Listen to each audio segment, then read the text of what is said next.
Hello friend, সবাই কেমন আছেন? আশা করছি সবাই ভালো আছেন। আমিও ভালো আছি। তো এটা 1 কেজি মতো ছানা আছে। তো আমি ছানাটা স্কিপ করে গেছি কিভাবে পনির করেছি।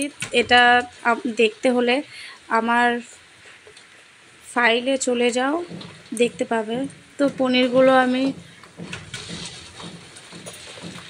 লাল লাল করে ভেজে নিয়েছি। এখানে আমার একটু ফল্ট ছিল, পনিরটা আমি কাঁচা তেলে দিয়ে ফেলেছিলাম, তাই লেগে গেছে। তেলটা না আসা পর্যন্ত পনির দেবে না। তো আমি এখানে পটল নিয়েছি, 3টে মতো পটল নিয়েছি। পটলগুলো কেটে লবণ হলুদ দিয়ে লাল লাল করে ভেজে নিয়েছি। খুব লাল করিনি, একটু কাঁচা রেখে ভেজেছি। আমি এখানে বড় কোনো রাঁধুনি না, জাস্ট বাড়িতে যেভাবে আমি যেরকম টাইপের রান্না করি আমি সেটাই শেয়ার করি। তো এবার আলু আমি লবণ হলুদ দিয়ে আলুটাও ভেজে নেব। এই ভিডিওটা আমার যে দেখছেন সবাইকে থ্যাংক ইউ। ভালো লাগলে একটা লাইক কমেন্ট সাবস্ক্রাইব করে দেবেন। আমার এই যে ভিডিওটা দেখছেন তারা আমাকে কমেন্ট করবেন, আমি তাদের আইডিতে গিয়ে তাদেরকেও লাইক কমেন্ট শেয়ার করে আসব। এটা আমি নিরামিষই করব, কিন্তু পনিরের রেসিপি আমিষও হয়, সেটাতেও টেস্ট আছে। তো আজকে আমি নিরামিষ বানাচ্ছি।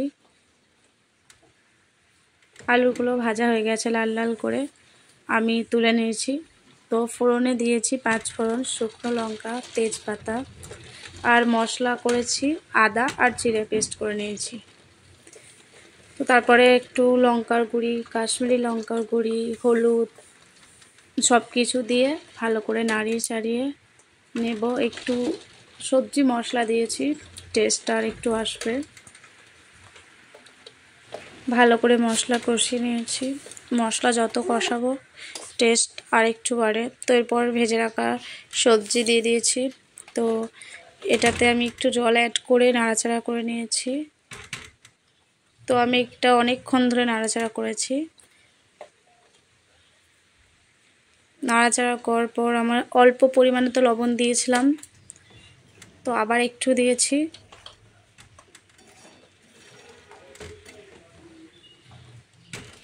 তো আমার কষানো হয়ে গেছে, তেল ছেড়ে দিয়েছে।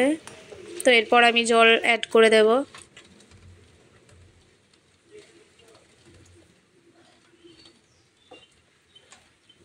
অবশ্যই জলটা গরম জল অ্যাড করবে। আমি গরম জল অ্যাড করেছি।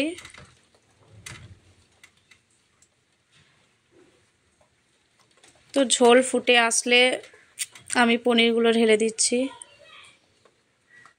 তো রান্নাটা কেমন হয়েছে ভালো লাগলে একটা কমেন্ট করে জানাতে ভুলবেন না প্লিজ।